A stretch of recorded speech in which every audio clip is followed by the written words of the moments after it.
O principal representante das ideias liberais na Assembleia Legislativa é do Partido Socialista Brasileiro. Ou era. Bom, no Cabeça de Político dessa semana, Bruno Souza vai nos explicar essa situação.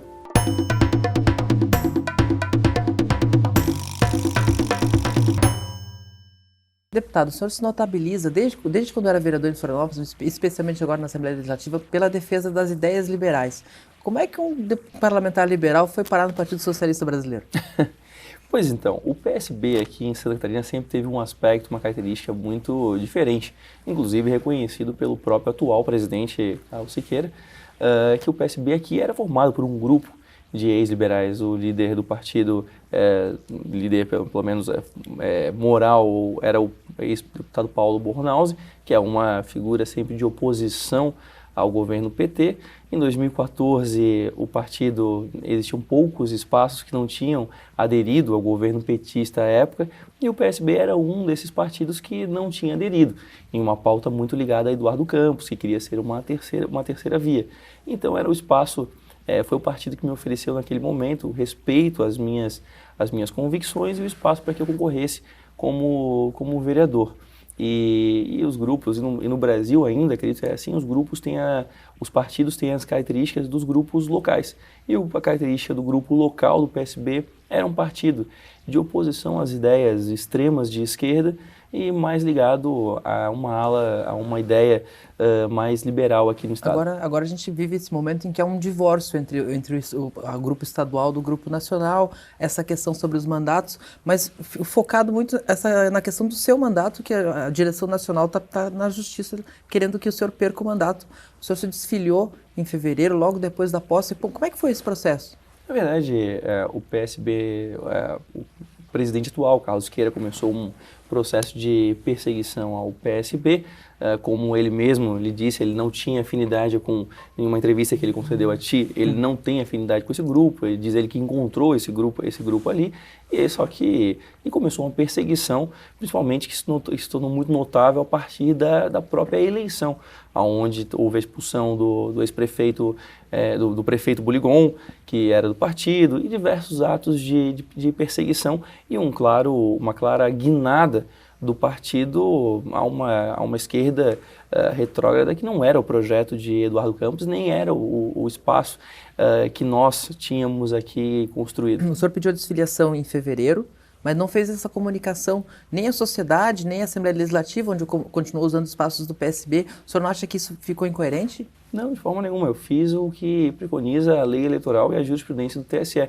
Comuniquei ao partido, o partido foi ao Filial Web, enfim, estava disponível para quem quisesse. O Partido Nacional tem acesso ao Filial Web, o partido local também. Então, a desfiliação ela foi consumada no dia 5/2 e estava ali à disposição. O senhor se arrepende daquela brincadeira de 1º de abril sobre o dia que o socialismo deu certo no projeto?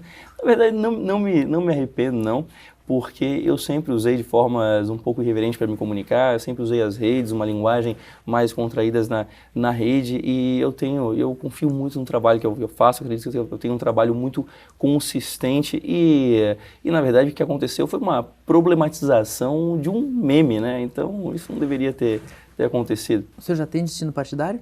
Não tenho. O senhor é muito próximo do Novo, alguma possibilidade de ir para lá?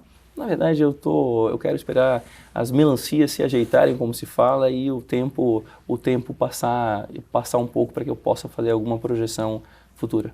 Falar em projeção, umas questões que lhe deu projeção nesse início de mandato da Assembleia Legislativa é a relatoria da CPI da Ponte Hercílio Luz, que o senhor apresentou logo no começo da legislatura. Até onde dá para ir? O que o senhor acha que vai ser o destino da CPI da Ponte Hercílio Luz?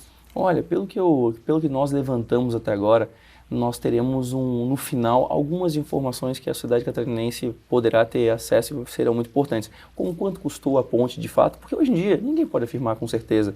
Quantos contratos existem que também ninguém sabe, qual foi o valor total, quem esteve envolvido, por que ela custou tanto, quais foram os erros, por que demorou tanto. Acredito que nós vamos conseguir responder isso. Hoje a Ponte de Luz é um infeliz totem à ineficiência e ao desperdício do dinheiro das pessoas, porque não existe dinheiro público, só existe dinheiro das pessoas. O senhor acha que vai dar para culpabilizar alguém, punir alguém? Acredito. Encontrar um crime? Nós não trabalhamos com o foco em encontrar alguém para ter que culpar alguém, mas acredito que os responsáveis irão aparecer sim. Acredita na reforma da Ercílio concluída? Acredito. Eu tenho feito algumas visitas técnicas a esse Luz e acredito sim, acredito que será entregue. Não sei se no prazo estipulado, que é este ano, mas será entregue. O senhor, como defensor das ideias liberais, o senhor consegue ver essas ideias ganharem massa, ganharem volume de apoiadores, ou acha que vai ser sempre uma franja do eleitorado? Não, sem dúvida. Na verdade, as ideias da liberdade mais restritas, aquelas que eu defendo, que é uma liberdade sem concessões, que é realmente o pleno individualismo, a possibilidade do ser humano ser pleno, sem o peso do Estado, sem ser oprimido por leis e regulamentações que o obrigam, que ele façam que ele perca a sua individualidade. É utópico tanto quanto o comunismo? Não, de forma nenhuma. Acho que mas o que acontece é que nós temos muito para avançar. Nós temos hoje um país que está na posição 153 entre 166 países no índice de liberdade econômica. Ou seja, nós temos muito para avançar. Mas como eu costumo falar sobre liberdade no Brasil é muito complicado. É como nós nunca tivemos liberdade de fato. E a liberdade se perde aos poucos e a gente nem sente. É como explicar para um peixe o que é a água, né? Nós estamos acostumados com a água. Então é muito difícil explicar para a gente conseguir entender o que seria esse ambiente de mais liberdade. O senhor teve experiência de 2 anos como vereador aqui em Florianópolis, foi eleito deputado estadual. Sente muita diferença nos 2 legislativos? Na verdade, os impactos são muito distintos, né? O vereador é um cargo muito interessante, por isso que uma eleição municipal se aproxima e eu vejo com muita preocupação o resultado dela, porque o vereador ele lida com o dia a dia das pessoas, da cidade. As pessoas esbarram naquilo que o vereador faz e discute na Câmara de Vereadores. Algumas vezes as discussões na Assembleia são um pouco mais afastadas do dia a dia das pessoas, mas tem um impacto um pouco indireto, mas é muito mais amplo o impacto. Como avalia o governo Moisés? O governo Moisés está se esforçando, está tentando, na verdade, uma reforma administrativa. Essa reforma não é ainda o grande desafio do governador Moisés.